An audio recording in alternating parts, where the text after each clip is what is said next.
Inaantay lang nating mag-dry itong tendrils. Ayan siya. Mga yun, no? Kita nyo ba?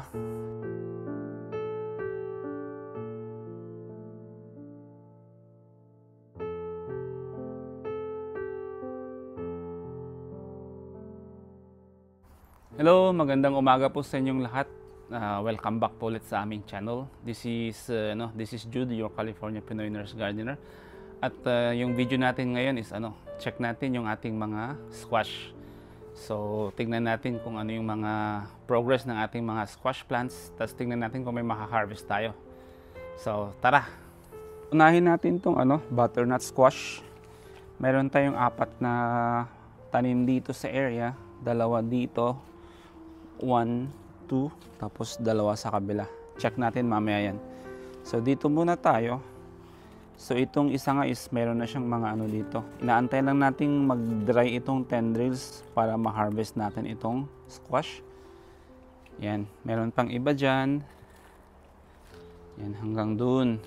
Madaming mga namatay kasi walang mga male flowers nung time na nag-bloom yung mga female flowers. Tapos nung ibang ginamitan natin ng pollen ng zucchini, hindi gumana. So yan, meron pa tayo dyan. Tapos yung isang tanim doon sa likod, meron dyan, mga zucchini din dyan. Mga butternut squash. Yan, may 3. Tapos may isang malaki sa ilalim. Diba? Lago. Tapos dito naman sa kabila, ito yung isa, meron tayo dyan. Tapos ito, ewan ko, hindi yata na-develop to kasi malambot na. Tapos may isa din dito. Ito, ginamitan natin to ng pollen ng zucchini. Yan. Meron pang mga dyan. Female flowers, inaantay lang natin mag-open up yung kanyang mga bulaklak. So yung pangatlo, tapos yung pang-4, yan sa likod. Yan, may isang malaki doon. Same thing, inaantay natin mag-dry yung tendrils bago natin i-harvest itong tendrils na dito. Tapos mayroon isa dyan, tapos isa din dito. Matigas-tigas, parang hopefully mag-develop yun. Ayan. So next naman, check natin yung ating mga zucchini. Ayan. So dito meron tayong 2 zucchini. Ito, may na-pollinate na tayong isa dito. Yan, na-pollinate na natin ito. Tapos meron pang iba dyan sa likod, mga female flowers na lumalabas. Tapos ito, may na-harvest na tayong isa dito, malaki. Hindi na-develop itong female flower na to. Hindi nagbukas yung bulaklak niya para ma-pollinate sana natin. Anyway, may iba pang mga female flowers dyan na lumalabas. Tapos ewan ko kung bakit nag-yellow, baka kulang sa nutrition kasi maliit na yung yung paso, or baka naman overwater. So yeah, i-monitor lang natin yan. Tapos dito naman sa area meron tayong 5 zucchini dito. Yan. Yung iba nagpa-powdery mildew kaya ini-sprayan natin ng neem oil. So far na wala naman. Speaking of powdery mildew, kala ko nawalan doon pala sa sa underside ng leaves niya.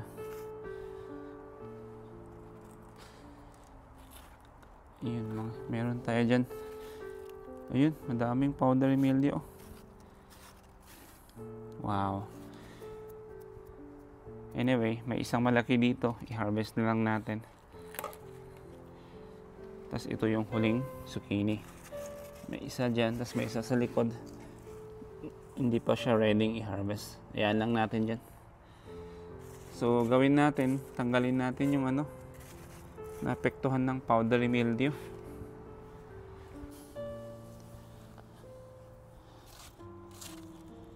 Kala ko na-treat na sila eh.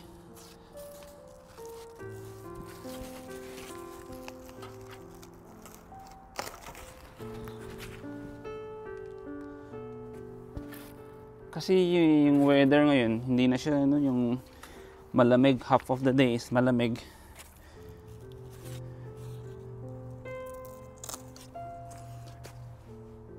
pabago-bago yung weather.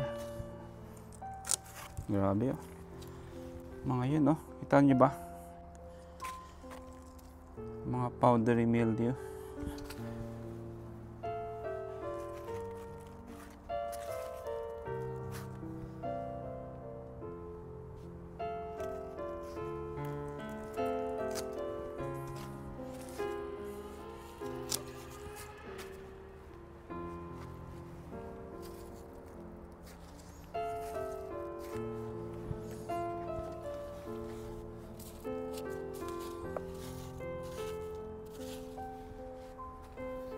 Wala na.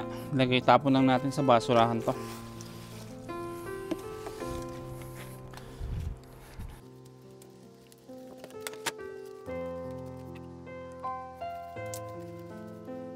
So yan, natanggal natin yung mga leaves na naapektuhan ng powdery mildew. Tapos i-check natin yung mga natanim kong butternut squash saka kabotsya ng isang araw.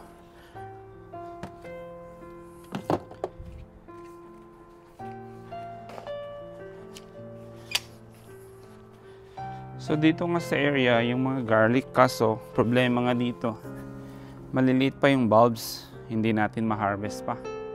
So yung ginawa ko, tinanim ko na lang dyan, yung in between yung mga ito.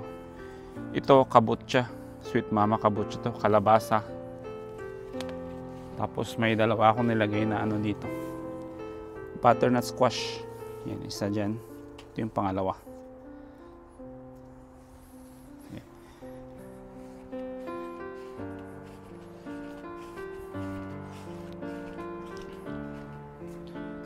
Tapos meron pa tayong iba dito, mga seedlings ng ano. Ito, butternut squash.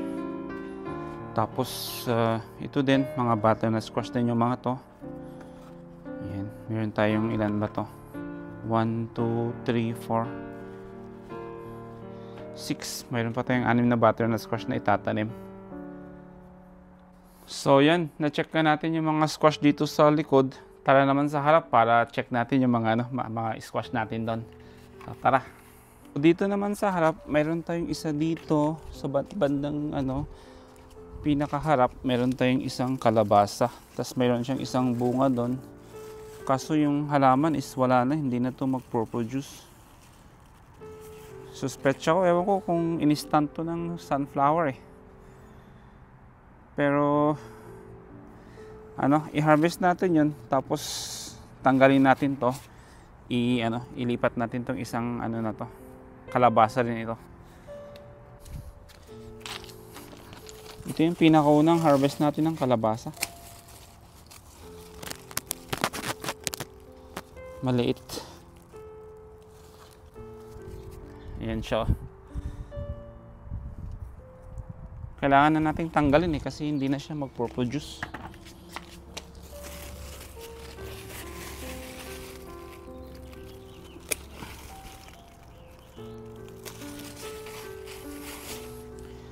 Tapos dito na lang ilayo natin sa may ilayo natin sa may sunflower.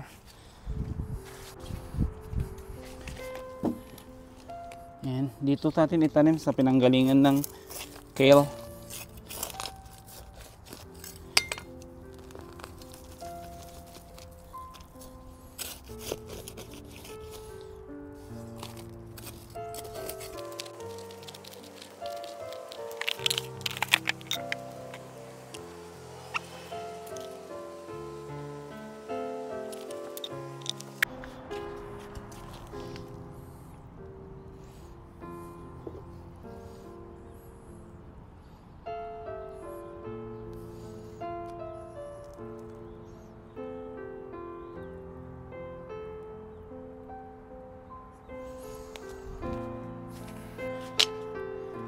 Yan, so na-harvest natin yung isa, tapos natanggal natin yung halaman, tapos pinalitan natin ng bago. So check pa natin yung iba nating squash dito.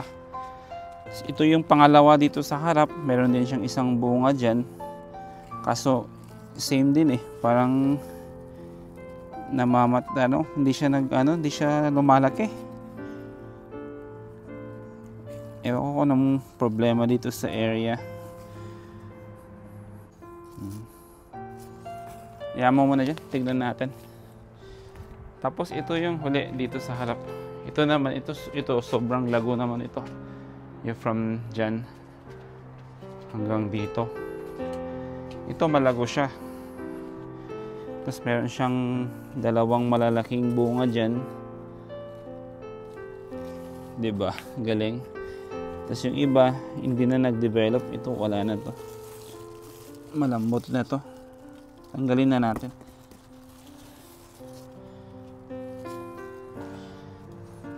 Tapos may mga iba pang akong na-pollinate dyan ng isang araw. Yan. Hopefully mag-develop yan. Tapos may dalawa doon. Kaka-pollinate ko yung isa. Yung huli kaka-pollinate ko yung kaninang umaga. So yeah, hopefully mag-develop yung mga yan. So yan, tapos na natin i-check yung ating mga squash dito sa ating bakuran. So meron nga tayong mga zucchini, butternut squash, taka mga sweet mama kabocha. Tapos ito, naka-harvest tayo ng isang zucchini. Tapos isang kalabasa. Ito kailangan nating i-harvest kasi hindi na lumalaki yung halaman eh. So yeah, kita-kita ulit tayo sa sa susunod nating mga video. And maraming salamat po sa mga nanonood, sa mga nag-subscribe. Maraming salamat po. And sana po hindi kayo magsasawang suportahan yung aming small channel. So kita-kita ulit tayo sa susunod nating mga video. Paalam na po.